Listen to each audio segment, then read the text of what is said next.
de que terminara de manera prácticamente abrupta en cuanto a la velocidad en que se dio la política de retenciones cero lanzada por el gobierno nacional, esto generó una serie de malestares en distintos sectores del campo que no deja de ser, no es una cuestión homogénea.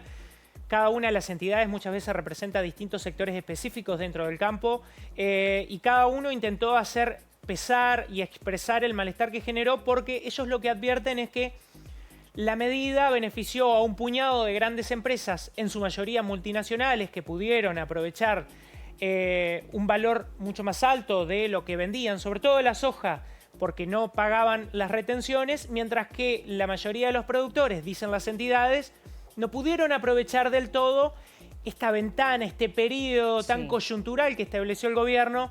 Y recordemos que el decreto decía que era hasta el 31 de octubre o hasta que se llegara a los 7.000 millones de dólares en su conjunto, que era un poco el objetivo de corto plazo del gobierno. Y es lo que se cumplió, en menos de 3 días. Menos de 3 días se logró cumplió, el cupo exactamente, de los 7.000 millones de dólares.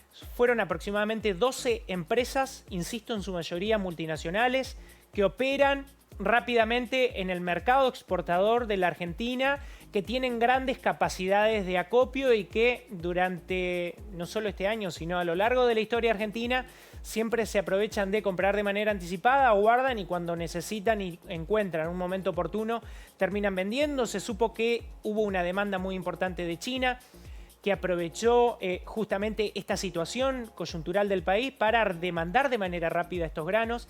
Insisto, es sobre todo la soja, en cuanto a los volúmenes, la soja y sus distintos derivados. Y esto generó, por supuesto, un malestar, sobre todo las entidades que empezaron a decir, bueno, no era el objetivo que fuera tan de corto plazo. Y a partir de ahora lo que piden es que las retenciones, vuelven sobre el tema, sean de manera permanente eliminadas. Acá en la provincia de Entre Ríos, las distintas entidades lo han manifestado. Por ejemplo, en lo que fue Concepción del Uruguay, este fin de semana se realizó la Expo de la Sociedad Rural. Ahí las distintas entidades se nuclearon y tuvieron la oportunidad de expresar en sus discursos.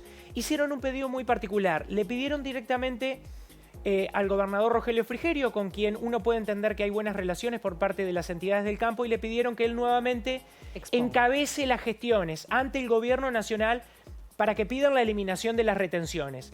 Ellos entienden de que Frigerio, junto a otros gobernadores, como por ejemplo los de Santa Fe y el de Córdoba, han realizado de una manera mucho más rápida este tipo de pedidos, lo vienen sosteniendo a la política de retenciones cero, y piden que en esta situación vuelva a ser Frigerio el que encabece este reclamo, este pedido al gobierno nacional, que no sea una coyuntura, un corto plazo, de una necesidad coyuntural de dólares que tenía el gobierno en esta situación tan particular en términos financieros, económico-financieros del país, sino que sea una política mucho más allá de largo plazo.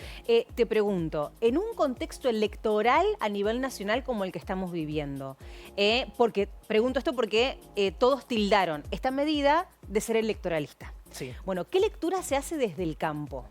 Por supuesto si es que se puede de alguna manera nuclear toda la opinión. Ese fue el enojo, porque entendieron de que era una medida muy de corto plazo en esta situación política particular que atraviesa la Argentina, donde las elecciones en provincia de Buenos Aires fueron un disparador para que el gobierno de Javier Milei entendiera de que tiene que cambiar algún punto de su política económica y que necesitaba dólares, por lo menos un colchón de dólares, para evitar estas fluctuaciones que se dieron en el tipo de cambio, es decir, que no se te dispara el dólar, la necesidad estructural que siempre tiene la Argentina de dólares, y que echó mano al campo nuevamente como el sector que le puede aportar de manera inmediata la cantidad de dólares, por lo menos para calmar las expectativas devaluatorias que siempre existen en la Argentina en distintos sectores y que tienen la posibilidad de incidir sobre el mercado para tender el precio hacia el alza. Ahora, el campo, los productores en este caso, lo que dicen, bueno, nosotros no pudimos aprovechar esta medida. Exactamente. De hecho, bueno, el gobierno nacional a partir de ahora intenta como renegociar de algún modo con los distintos sectores del campo. De hecho, este lunes hubo una reunión en con la mesa de enlace del gobierno nacional. El tema era un poco la reestructuración del INTA, pero no dejaron de expresar de algún modo esta necesidad de volver a encontrar entre el gobierno nacional, junto con las entidades del campo, limar las asperezas que pudieron haber quedado en esta política. La cuestión es que ahora le dicen, bueno, queremos que hacia adelante haya algún tipo de previsibilidad con este tipo de medidas.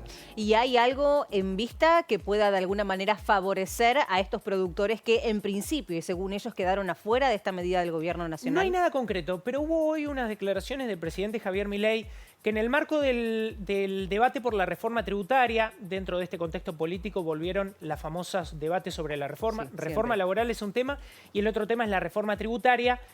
Dentro de la reforma tributaria, Milei dijo que hay dos impuestos que a él le generan, o que en todo caso son los más distorsivos. Uno es el famoso impuesto al cheque, que es el famoso, técnicamente es el de los débitos y créditos. Y el otro impuesto que cuestiona el mismo Milei es el de las retenciones. Es decir, se debate reforma tributaria, dice que estos dos son los más distorsivos para la economía y que los recauda el gobierno nacional, bueno, pero no hay ningún tipo de precisión de que si lo va a eliminar de cara hacia el año que viene o que Claro. hacia los próximos años. En todo caso, Milei, muy inteligente también en ese sentido, dice, si yo llego a ser reelecto en 2027, vamos a plantear de algún modo un esquema de eliminación gradual de estos impuestos distorsivos. No hay ninguna precisión, pero por lo menos intenta acomodar algún guiño para el sector del campo, que lógicamente es un aliado político, uno puede entender así, más allá de los matices, pero es un aliado político dentro del concierto electoral. Nosotros vamos a seguir, por supuesto, con este y otros temas vinculados a la economía de nuestro país. Gracias, Nahuel. Gracias a vos.